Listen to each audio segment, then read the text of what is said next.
Yes. Please.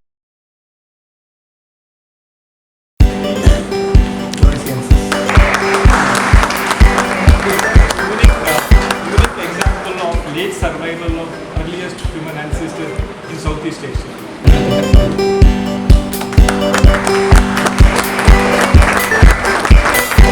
This is a Cro-Magnon, like Homo sapiens, that we are all today, survived long in France. Neanderthals lived along with our ancestors in Europe for nearly 20,000 years. They interbred, they contributed their genes to us, they made us weak to coronavirus, but they became extinct. The same site. But doubtful post-cranial remains, you are asking post-cranial. So it is considered Homo erectus, but it lived in an island isolation in Southeast Asia. As a result, it was dwarfism which governed their evolution. But it became an extinct around 10,000 years ago or so. So it's called Homo floresiensis.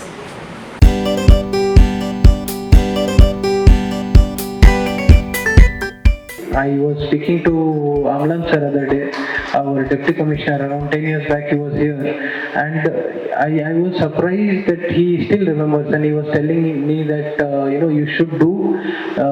you should encourage, because in not every society, not in every city you have people who are really interested. ಇವತ್ತು ತಮ್ಮೆಲ್ಲರಿಗೂ ನೋಡಿದ್ರೆ ಬಹಳ ಖುಷಿ ಆಗ್ತಾ ಇದೆ, ಯಾಕೆಂದ್ರೆ ಸಾಮಾನ್ಯವಾಗಿ ಒಬ್ರು ಇಬ್ರು ಒಂದು ಸ್ವಲ್ಪ ಇಂಟ್ರೆಸ್ಟ್ ತಗೋತಾರೆ, ಆದ್ರೆ ಈ ನಮ್ಮ ಬಳ್ಳಾರಿಯಲ್ಲಿ ಪ್ರತಿಯೊಂದು ಫ್ರಮ್ ಎವ್ರಿ ಫೀಲ್ಡ್, ಲಾಯರ್ ಇದ್ದಾರೆ, CA ಇದ್ದಾರೆ, ಅವ್ರದ್ದು ಕೊಡುಗೆ ಇದೆ, ಎಲ್ಲರದ್ದು ಕೊಡುಗೆ ಇದೆ.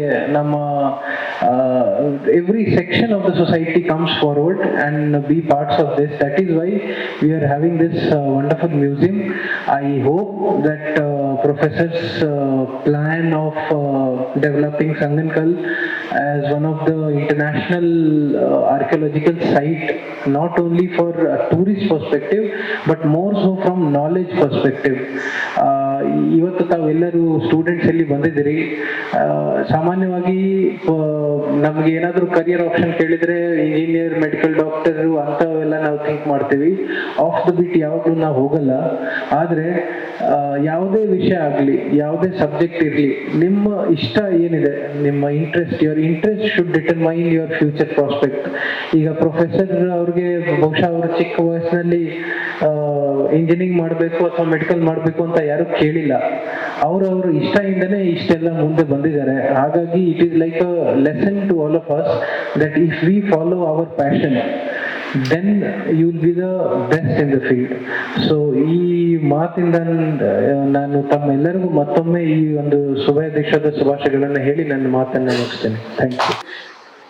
It's an extraordinary privilege and a great pleasure for me and my wife Surekha to be here this evening on invitation of Professor Ravi Korishettar at this site, which is the site of his dreams.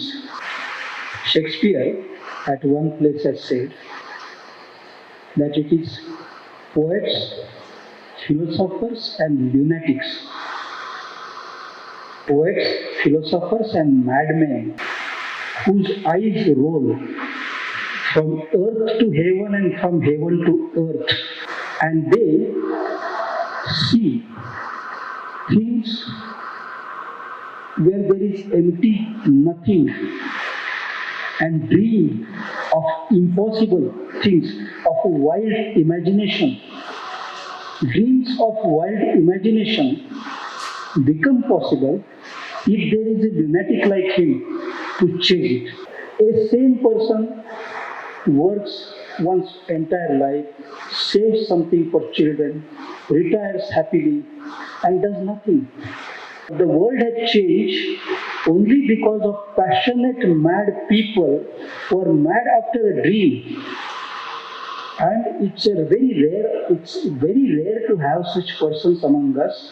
The world stays the way it is because all of us. But the world changes because of such people with great dreams. In simple words, they are called transformers. They transform the world. They are our leaders. From that skull that you saw, till the last skull you saw, humans made a great advent.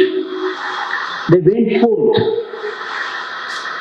and what was created as a pure animal became the center of the creation because of such individuals at every time in the society.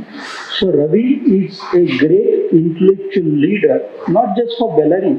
He may be a Bellary boy, but quite frankly, let me say that rarely anywhere in India, except for the mega cities like Calcutta, Bombay and Delhi, there is an institution of this depth and spread. And to create it in Bellary is an absolutely a unique achievement and accomplishment which one man's dream and desire creates. Congratulations, Ravi. It's a great privilege to be here.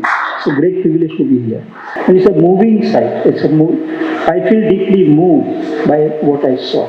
What one man can do is extraordinary. I mean, because this is an example for India. This is example for the southern global world, the global south.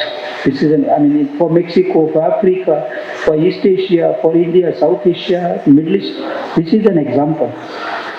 With very little money, this is created, and it is just extraordinary. There was a time when I used to teach at Gandhinagar. I was professor in one of the technology institutes, universities. When I was told by Honorable Deputy Commissioner, Mr. Mishra, that he was in the National Law University. It's very rarely that two brilliant people are in the same city at one time. But I must confess, to get the kind of rank that he got in the All India Services competition is not a joke. It is extraordinary. Bureaucracy in this country has been a system which has contributed in many ways other than mere administration.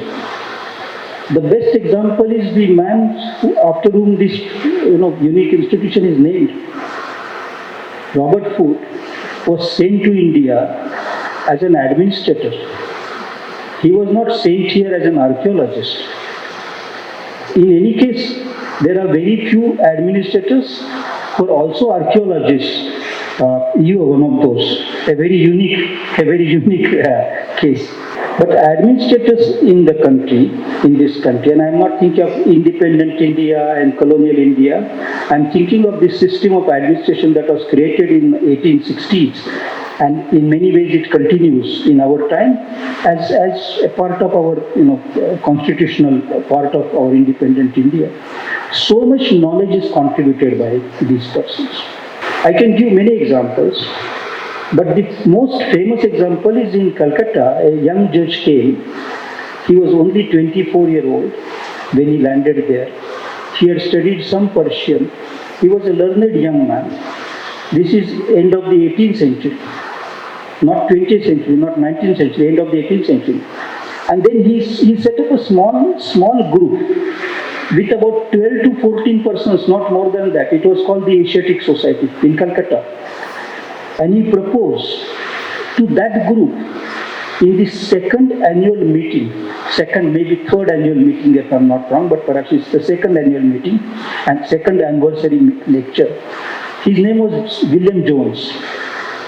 He is called Sir William Jones because his father was also William Jones, and he was a famous man in England. Therefore, to distinguish between William Jones and his sons, William Jones, Sir William Jones is how therefore I will use the term Sir William Jones. Sir William Jones proposed that Greek, Latin, Persian, Sanskrit are branches of one language which we may have lost. We don't know what that language is. Let us call it the earlier language of all these, earlier trunk of all these languages. that changed many fields of knowledge all over the world. A young Indian administrator participating in cultural activities in India because he wanted to learn Persian, therefore more Persian, and he also wanted to learn some Sanskrit, therefore he engaged somebody from Banaras to teach him. And he came up with that observation. He did not know if it was true or false. That was only a hypothesis. But work by linguists for the next 80 years proved that what he was saying was true. And that changed every field of knowledge related to humanities. Language, culture, history, everything changed. People had forgotten their history. People only thought of the past in terms of myths. People thought, say Ram, a Krishna, some Sudama, they had no clear idea of this, but this hypothesis brought a scientific knowledge of history back to the people. I am giving an example of how administrators can change the cultural landscape. More recently in my time, a man called Ashok Vajpayee in Bhopal, Madhya Pradesh, he set up Bharat Bhavan, and then a Museum of Man, Anthropological Museum was set up. And that changed the idea about cultural past of the tribes. People like J. Swaminathan joined, many anthropologists, painters joined that center in Bhopal. And suddenly the attitude of looking at tribals changed. People started talking about tribal arts, tribal culture, tribal knowledge, tribal way of life. What was seen as a pure animal or a primitive suddenly started getting, and deservingly so, great dignity, and I am glad for it. Administrators have done that. I am saying all these things because here in Bellary, the great dream of Professor Korishettar has become possible because the Bellary administration has fully backed it. And I do hope, I sincerely hope, I urge, I pray that the administration continues to back it further with greater gusto, without allowing it to be dragged into any kind of politics, right, left, center and all that, because these things are far above those trivial things, those passing things. This place has developed beautifully, remarkably.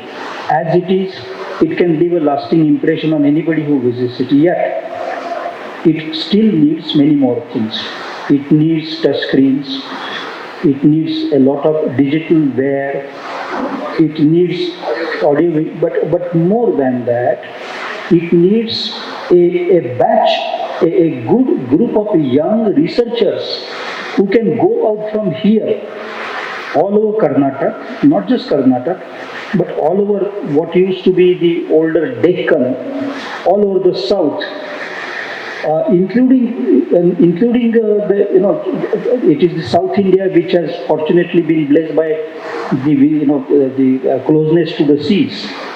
So marine archaeology also should become part of this place needs. Professor Korishettar still has a lot of energy, and so long as he has that energy, I believe if he is given 8 or 10 good scholars to work under him, if money is provided for that, he can transform the entire field of knowledge which is available to us as archaeological knowledge. There was a time when I was more foolish than I am now. When I used to think, अरे ये museum में जाके पत्थर देखने से क्या होता है? Quite frankly, we Indians have not learned the art of appreciating the importance of museum institutions as educational institutions. But I can tell you, I have been a teacher for now good over 50 years, university teacher here in India, in England, United States. When the universities are collapsing, they already collapsed. When forms of knowledge are undergoing fundamental transformation, when technologies of knowledge are changing by the hour or the minute, it is these social, cultural institutions of knowledge that will help the society to keep knowledge circulating in future in the society. If we don't allow them to do so, we may someday return back to our dark ages. But that should not happen. I think we must learn to commit resources to world-class cultural institutions.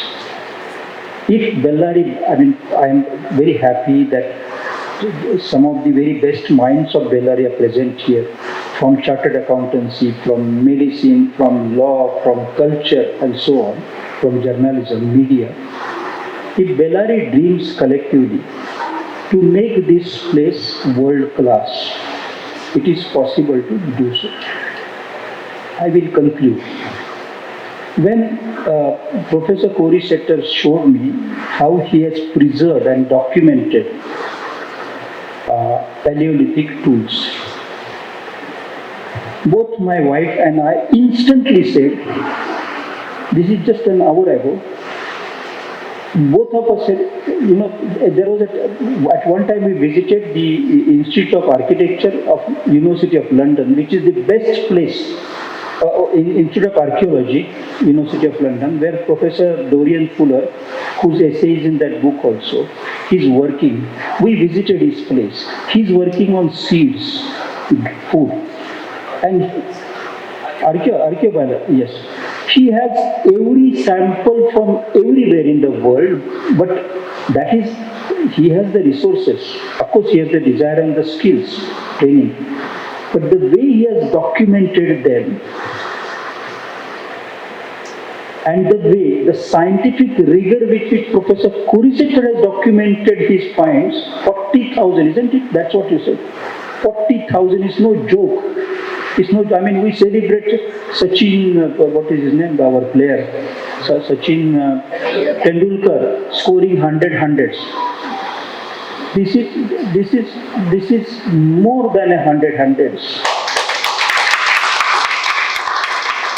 And I'm not asking for Bharat Ratna for him. What I'm asking for is something different. The methodological rigor in documentation that he has followed is absolutely at par with the methodological rigor that the University of London, which is the best place in the world, follows. Now, this needs a greater visibility. And just by getting some media attention here, it won't get greater visibility. I think if there are other buildings, spaces, open spaces, if a master plan is prepared for taking this forward with a group of scholars, I think that we will have paid proper attention to the great talent that this city has produced. History will not think of us in future that we had an opportunity, but we lost it. That's what I'm saying. There is a popular saying, which you have heard 100 times, and yet I repeat it. The saying is, history never forgives the people who forget their history. In our country, and it's a unique place, next to Africa, there's a continuous human population. There are no major disruptions in our history in terms of society's existence. They're singing songs, they're growing food, they're celebrating festivals. Kings have come and gone. Kings normally come, and when they come, they also go. So that's not a great thing. Kings don't make society, people make society. We have a continuous society, and it's not in the process of the biological evolution. This is not an ordinary thing. It's a phenomenon unequaled.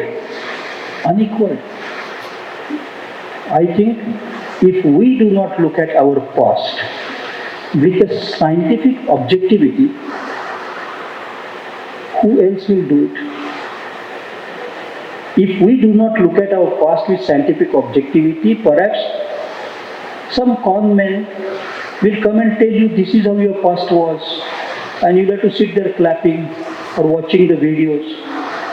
Let us cultivate objectivity, science, knowledge of history. This institution can become an anchor for that in Bellary. And I'm very glad, Ravi, that I thought of coming here. Thank you for giving this opportunity. And when I go out to other places, I shall certainly have this story to tell to those people that in Bellary a unique experiment is happening in partnership with great scholars and great administrators and citizens of this city. I hope I will have another chance of coming here when your blueprint of the master plan for the next 10 or 20 years is ready. We should be unfolded, Mr. Mishra. We should be unfolded before a large assembly of scholars invited from outside India and India. I think that is the best way to make this known worldwide. Thank you, everybody. Thank you very much indeed for coming. Now they say whenever we come to Bellary, there is one more place other than the large hill, that is the Bellary Fort Hill, is to be visited is this Robert Bruce Foote Museum. And I am also grateful to all those stalwarts who have contributed to our understanding of the archaeology of this region, beginning with the father of Indian prehistory to the work of Dr. B. Subbarao. We have been able to retrace our footprints in this particular region during the last 5,000 years or so. And that has been possible because of the work, it was started some 70 years ago. And as a result of the contributions of these two very eminent archaeologists that this region has seen, one is Robert Bruce Foote, who is known not only as father of Indian prehistory, he was also father of South Indian geology. So I think we always, whenever I met geologists, I used to joke with them, see, you people call Robert Bruce Foote father of South Indian geology, but we call him father of Indian prehistory. So we have a greater claim on him. And also many geologists used to tell me the maps that he had prepared are so meticulously done, they're so perfect to the level of centimeters. They don't need modern day satellite imagery, to remap the geological formations. His maps are much better than the modern day maps and things like that. See, that is the kind of dedicated workers, meticulous workers who have inspired us. If they have not inspired a large number of people, but there are some who have been inspired. We've been able to carry the legacy left behind them. Similarly, the Subbarao, who laid the foundations of archaeology in this region, with a single hand, he was a handicapped person, literally. He could achieve in a short period of time, and perhaps you have seen him in Baroda. So he was a source of inspiration for us to continue to work on the archaeology of this region and so on. So when I thought of this museum to take this particular shape, it was necessary that we remember these great founders of archaeology of this region. So I just proposed to the Deputy Commissioner S.S. Nakul that time that I would like to name the museum after Robert Bruce Foote, and also one gallery dedicated to the contribution of B. Subbarao and so on. So there was no issues at all. And then, finally, 4 years ago, the museum came to shape, and it was possible because of the support I received from Mr. Sathya Narayana, Santosh Martin, and several other people, and Ahiras as well. Unfortunately, is not here for some personal reasons. So remembering them always is an inspiration to me. Whoever has contributed to the formation of this museum, I always feel that without them I could not have done what it is. So thank you very much, sir, for coming all the way, and all of you, not only now and earlier, but in future I need more of you to develop this museum, to dream, make the dream much more, realistic and so on. Thank you everybody.